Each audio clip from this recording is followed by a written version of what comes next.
I'm Brantley Tyndall, the Director of Bike Walk RVA for Sports Backers.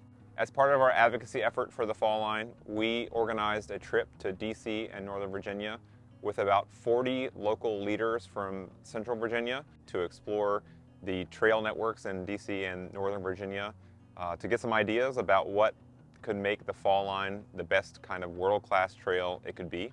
Our first stop was at the Wharf in DC, one of the largest development projects in the city in half a century. We were joined by Patrick Reverd, who is the Director of Innovation for the Wharf project itself, and talked a lot about the economic development success that it has been, how intentional they were about making it multimodal, and recognizing that it was more efficient to bring more people by biking, walking, and transit than it would be to focus exclusively on people arriving by car. Thanks for coming down to the Wharf at Washington, D.C. today. It was really a pleasure to have all of Central Virginia's leaders here. I'm really excited for the Fall Line Trail, just the way that it's going to be transformational for our community. I mean, even here, having the opportunity for bicyclists, cyclists, commuters, everyone to be able to use the space, to get to the space, has been transformational for us, and I'm so excited for that for you guys. Our next stop was at the Metropolitan Branch Trail, which is a really popular bike ped trail built as a rail-to-trail conversion. It used to be a rail line that now parallels the Metro Red Line in the area. And we were joined by Tony Goodman, the chair of the Capital Trail Coalition at the Metropolitan Branch Trail, to talk about the evolution of the Metropolitan Branch Trail over the years and how the DC has continued to improve it from a biking and walking usability standpoint, as well as a placemaking standpoint with public art, events, concerts, movies, coffee shops, and how people get to that area. In the middle of our day, we had lunch with Bike Arlington, who is a government organization that runs the multimodal program for Arlington County that very much includes and focuses on bike transportation. So they run the bike share program that has seen a market shift in making more bike lanes and encouraging people to be multimodal, which means using biking, walking, transit as a major part of how they get around. After lunch, we had a supported bike ride where we had rental bikes for everyone on the trip, and we had an 8-mile ride on the W&OD trail, which is a very signature trail. It's over 40 miles that traverses Northern Virginia east to west from at least Purcellville into DC. And millions of people use this trail every year, and it really is something that really makes a major improvement on how far you can go comfortably. I am so excited to be able to connect residents to destinations that they need to go to.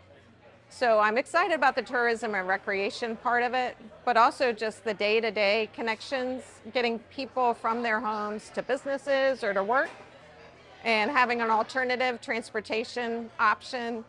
I think it's just a wonderful opportunity for the Richmond region. We were able to meet with the Director of Planning of Falls Church, Jim Snyder, who talked about just how important it is for this multifamily housing complex to be trail-oriented, that you can get right off the trail and go to your home and think about your experience as a resident in Falls Church being connected by active transportation, by placemaking, and by a seamless experience of getting around that is neighborly and quiet and pleasant. And the trail is really the backbone of all of that. We are in the plaza of a new development called Founders Row 1. And so we've been talking to and welcoming the group from Richmond today to talk about the dual trails here in the system and how they happened, the funding, the design ideas, the city's plan that they worked on with the regional trail group, finding that the pedestrian and cyclist separation is really a great thing. It's been very well received, and we'll keep working on improvements to intersections and gathering places along the way. It was really important for us to be able to show that trail experience from a bike to all of our participants from every locality in the Richmond region because of how impactful the W&OD trail has been to people in the Northern Virginia region. Everyone in Northern Virginia has been on the W&OD at some point. They've biked it, or they've walked it, or they live near it, They've gone on school field trips. Their kids have used it. And because of how familiar people are with it, it has changed how people see bicycling as transportation, as a legitimate use. And it was clear that the WNOD Trail and the Metropolitan Branch Trail allowed us to get around in a seamless, easy, convenient fashion, biking and walking with a trip of 40 people who aren't from the area.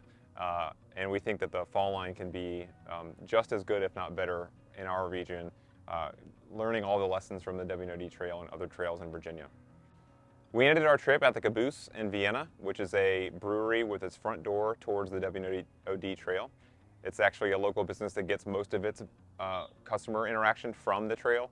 And like the Coles Courthouse Grill and Virginia Capitol Trail in Charles City, local businesses like that can really flourish when oriented towards the trail.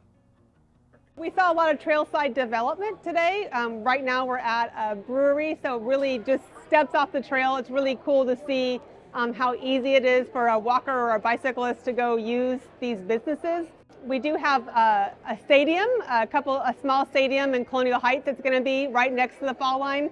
So I can kind of really envision people getting on the trail, walking to see a baseball game, which would be really cool in the future.